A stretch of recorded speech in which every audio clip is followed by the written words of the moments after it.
Alô, comunidade das redes sociais! Mais uma vez aqui para tratarmos de mais um tema. E hoje eu gostaria de falar sobre o direito à histeria. Por que na nossa vida política, ultimamente, nós estamos tão histéricos? E eu vou falar de histeria em comparação com a ira, porque as irritações da histeria são diferentes dos momentos de ira. E por quê? Vou explicar. Mas antes, eu gostaria de convidar você mais uma vez a se inscrever no nosso canal, a dar o seu like, a fazer o teu comentário e a compartilhar nosso material com outras pessoas. Sobretudo, compartilhe. Compartilhe nosso material e, ao se inscrever, acione o sininho para receber notificações de novos vídeos. É importante a sua participação, principalmente se você entende a importância do professor em uma sociedade. É importante que uma sociedade valorize o magistério, porque o professor é que leva a cultura formal, que leva conhecimento formal a essa grande multidão. E o conhecimento humaniza as pessoas. É a falta de conhecimento que levou pessoas a produzir o nazismo. É a falta de conhecimento que leva uma pessoa, em pleno ano de 2021, pedir o AI-5 de 64 em um contexto completamente diferente. É a ignorância que leva pessoas a achar que o presidente da República pode pedir intervenção militar nos três poderes, nos poderes da República, no Supremo, no Senado e na Câmara. Então, quem leva a cultura formal para as pessoas? É o professor. Mas quando uma classe social, um grupo social, não é valorizado em uma sociedade, as pessoas ouvem menos. E como as pessoas ouvem menos o que o professor fala, eles dão menos valor ao conhecimento formal e dizem por aí essas barbaridades todas.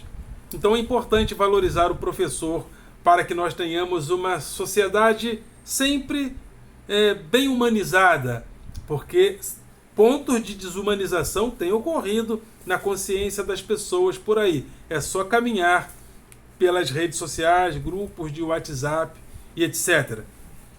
E também esse canal tem o objetivo de combater o pensamento binário, aquele pensamento que acha que o mundo é dividido em duas partes, entre os eus e os não eu. Então, se concordam comigo é porque está fora da Matrix. Se não concordam comigo é porque são escravos da Matrix. E pegaram o filme Matrix e levaram esse filme às últimas consequências, como se aquele filme fosse a realidade em si. Não, aquilo ali é um estereótipo artístico a respeito da realidade.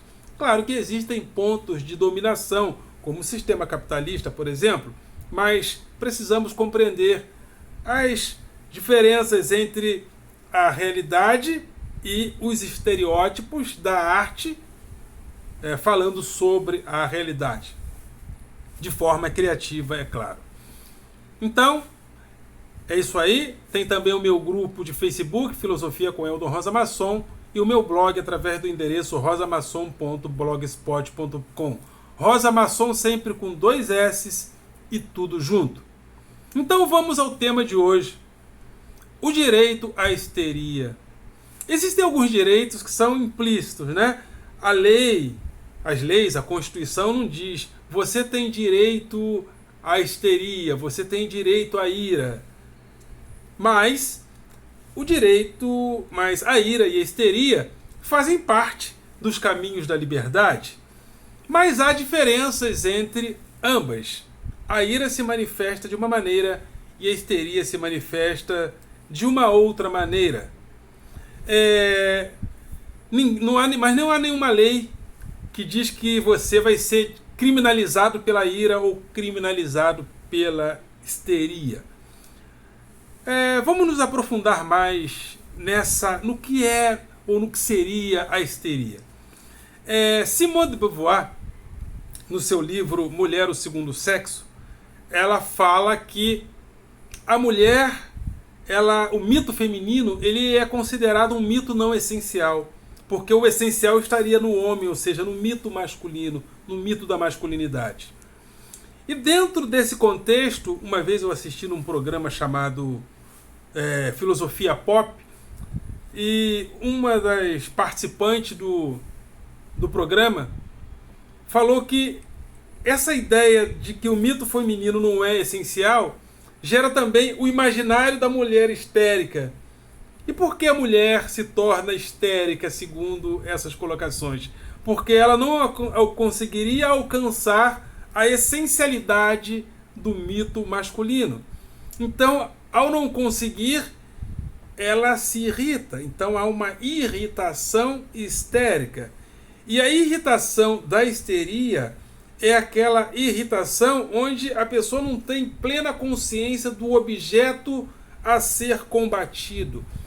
Então, a irritação acaba sendo uma reação somática, uma reação que se somatiza na própria pessoa, né? Nós dizemos quando estamos com uma coceira que estamos com irritação. Então, como a mulher não pode chegar à objetiva ideia clara de que ela não pode ser o essencial que estaria no mito masculino, há a irritação. Então a irritação é esse comportamento onde a pessoa se sente, ou seja, a histeria é esse comportamento onde o objeto a ser questionado não está claro. Então isso gera histeria. A histeria seria uma consciência não clara da falta. Não sei se está dando para entender, mas a gente vai caminhar mais por isso. E a ira já seria aquele lugar onde a pessoa fica injuriada, mas ela tem o conhecimento a respeito disso. E talvez isso esteja acontecendo no Brasil. A falta de esclarecimento, a falta de conhecimento, a falta de aprofundamento em vários nuances da nossa vida social e política tem nos levado à histeria, a nos irritarmos ao invés de praticarmos a ira. Porque a ira é consciente. É por isso que o texto bíblico fala da ira do Senhor, né? O Senhor é todo poderoso. Então, quando alguém foge ao que Deus sabe, ao conhecimento dele, no sentido de desobedecê-lo, a ira do Senhor. Aí a ira funciona como um dos pontos simbólicos do conhecimento. Ou seja, eu sei quem produz a falta. E por conhecer o que e quem produz a falta, eu fico irado. Diferentemente do que acontece com a histeria. Então, a histeria, ela é isso. É essa consciência não clara da falta. Houve até no passado, né? Tem até filmes com essas coisas.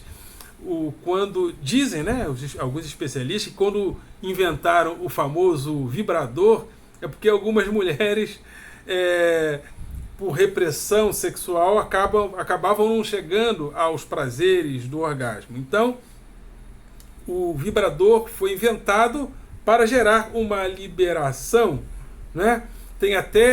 Houve até um psicanalista no passado, o Reiki, né? Que produziu a terapia reikiana. Ele entendia que quando as pessoas guardavam tensões nervosas pelo corpo, mas se essas tensões nervosas fossem localizadas e manuseadas a contento pelo terapeuta, as pessoas liberariam-se dessas tensões presas em locais do corpo que gerariam, penso eu, também a histeria. Então, a histeria é essa presença, essa consciência não clara da falta. Ao contrário de que na ira nós identificamos o que falta e quem faz faltar. Aí a ira se manifesta, diferentemente da histeria. Teve até um filósofo, melhor dizendo, um filósofo chamado Peter Sloterdijk, que eu não conheço tão bem, mas usando as palavras aqui do filósofo Paulo Giraldelli e também do senhor, do doutor Petrônio, esqueci o primeiro nome dele, acho que é Antônio Petrônio. O Sloterdijk falava também do cristianismo e do comunismo como sociedades de excitados, né? Talvez ele estivesse falando, talvez Sloterdijk esteja falando dessa excitação, às vezes promovida pela falta. Uma consciência da falta, mas sem uma clareza do que falta ou de quem são os agentes que fazem faltar, né? Então a histeria tem essas questões, né? Então essa falta de esclarecimento, essa falta de entendimento, esse culto à ignorância, à burrice que tem ocorrido no Brasil, a ponto de nós sermos hoje chacota. O primeiro-ministro da França, em uma audiência pública, debochou do nosso assédio à cloroquina. Ou seja, nós estamos nos tornando assim, e eu tenho uma impressão que dentre as nações do mundo, principalmente dentre as grandes nações, o nível de ignorância por aqui anda um pouco acima da média. Esse nosso negócio de cloroquina para lá, cloroquina para cá, ivermectina para lá, ivermectina para cá. Agora o presidente apareceu com mais um remédio que está provado que não cura. Olavo de Carvalho, um sujeito que não conseguiu passar da 4ª série primária porque não conseguia compreender as coisas. Quis estudar filosofia por conta própria. Filosofia não se estuda por conta própria. Não existe filósofo autodidata. Filosofia é um conhecimento dialógico, tradicionalmente dialógico, e se a pessoa quiser encarar a filosofia como autodidata, essa pessoa pode enlouquecer. E o que aconteceu com Olavo de Carvalho no passado? Ele enlouqueceu. Então, e a gente vê por aí pessoas aparentemente esclarecidas, olavistas. Agora está passando um pouco a moda, né, do olavismo. Nós estamos... Mas o que gera essa falta de conhecimento e de esclarecimento? Gera histeria. Histeria política. Ao invés de gerar ira, gera histeria. E na histeria, o indivíduo não tem muita clareza do que ele fala. Ou seja, na histeria, ele aponta a corrupção do outro. Mas se o político de preferência dele fizer também corrupção, ele reage histericamente. Porque ele não tem clareza das coisas, do que é a política. E nós no Brasil, há muitos anos, temos produzido esse tipo de comportamento histérico para com o fenômeno da corrupção. As pessoas, desde a década de 60, principalmente, com a UDN, com o Jânio Quadros, depois o Lula e o PT também embarcou nesse negócio do moralismo, e depois nós votamos em Collor também, porque Collor seria o caçador de marajás, e depois também veio Bolsonaro e sempre a gente acha que política é lutar contra a corrupção. Então as pessoas acham que o papel de um político é fazer o quê? É lutar contra a corrupção. Qual seria o papel do STF? Lutar contra a corrupção. Não, o papel do STF é fazer a Constituição ser cumprida. Quem luta contra o crime, contra a corrupção, é o Ministério Público. A polícia, sim, investiga a respeito da corrupção. Então nós transformamos a corrupção, a política, nós tornamos a política esse lugar de polícia. A política não é o espaço da polícia. A polícia tem um papel importante na República, mas a política é muito mais que combater a corrupção. E essa falta de esclarecimento gera uma consciência não clara da falta. O sujeito, nós acabamos não sabendo o que é política e ficamos com essa histeria. Porque o que é histeria? É a consciência não clara da falta. Algo nos falta o conhecimento, nos falta o esclarecimento. mas ao invés de exercer a ira, que é a ação contra aquele que produz a falta ou aquilo que produz a falta, a reação consciente, ao invés de fazer essa reação consciente contra aquilo ou aquele que produz a falta, nós reagimos com a irritação da histeria. Não temos uma clareza sobre o que é aquilo ou aquele que produz a falta. E ao invés de agirmos com a ira, agimos com a histeria. E ficamos nessa lenga-lenga. E a vida social e política do Brasil, a vida política do Brasil, se tornou uma vida de histéricos.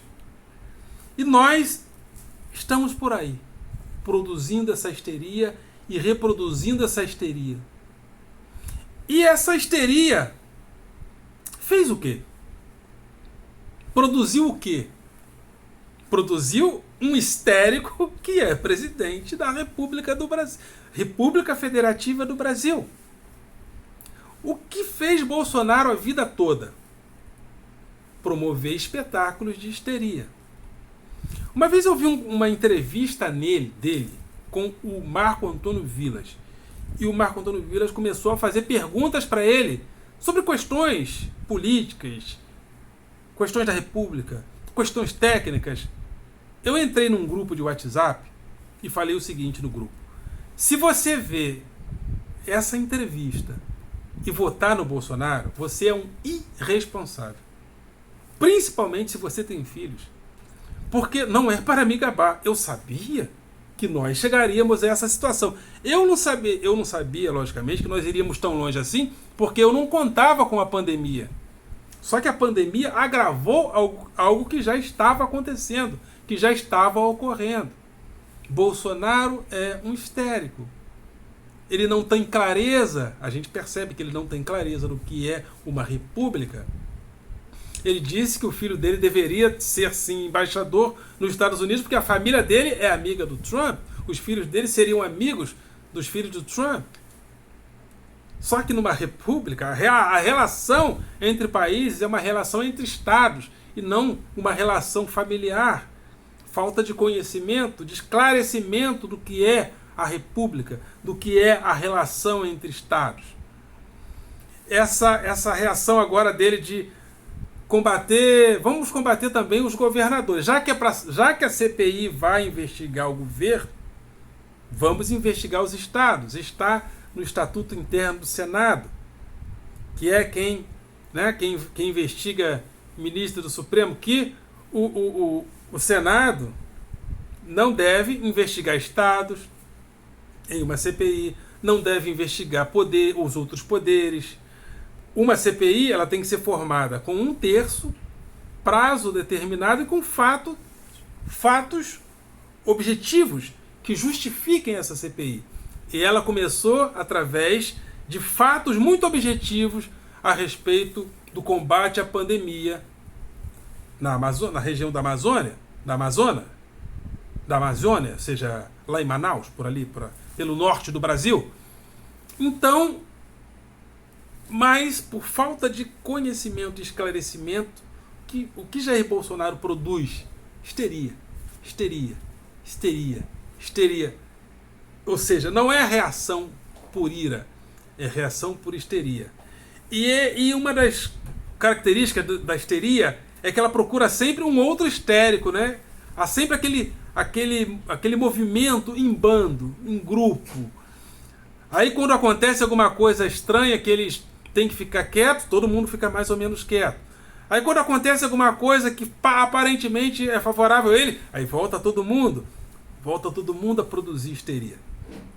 E muitas coisas no Brasil, muitas ações políticas têm gerado comportamentos de histeria, como por exemplo a Operação Lava Jato, ou seja, não a operação em si, que ela teria tudo para dar certo, mas o lavajatismo. O lavajatismo foi apropriado, inclusive, pelo presidente Bolsonaro e dando continuidade àquele pensamento de classe média de que política é combater a corrupção. E a corrupção? E o combate à corrupção? E o combate à corrupção e nós continuamos gerando essa histeria. Sem entrar no mérito de se Lula é inocente ou não. Isso tem que ser julgado, né, dentro de todos os trâmites legais.